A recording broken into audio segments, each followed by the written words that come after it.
Hi, I'm Hero, a traveler, slowly cycling my way around the world. I share stories from the road, quiet lessons I've learned through encounters, loss, and small joys. Today, I'd like to talk about something I've been feeling deeply during my journey: how having less can sometimes mean living more.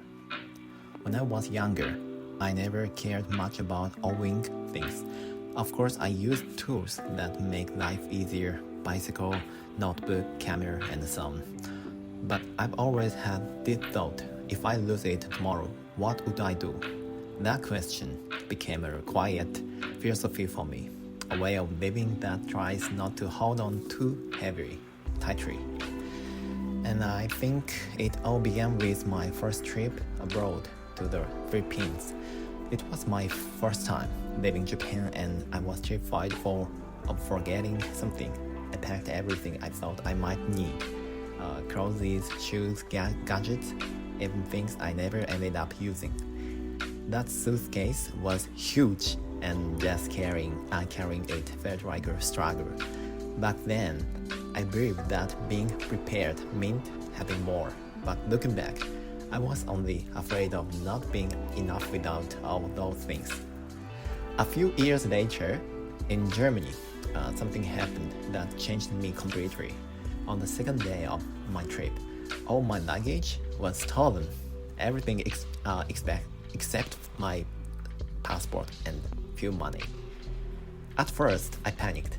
I went to the police, retraced my step, and asked the stranger for my help, but nothing came back. And yet, the days went on, and still traveled, still met people, saw sunset. Life didn't stop because I had lost something.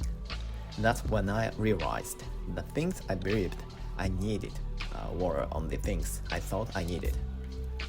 Since then, my luggage has become smaller and smaller on this cycling journey too. I began with heavy bags again, but gradually I gave this away: a shirt to a friend, a tool to another traveler. Now I carry only what truly matters. It reminds me of the Greek philosopher Diogenes, who lived with almost nothing, and once told Alexander the Great, "You are standing in my sunlight." I love this phrase. That is like of someone whose happiness depends on the light around him.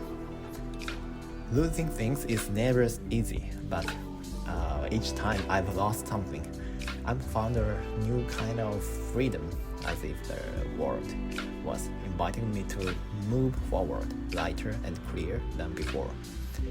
Now I see that letting go is not about losing, it's about making space for new encounters, for new ideas, for the wind itself to pass through your life. The less I carry, the more I can feel the journey itself. So, see you on the next podcast.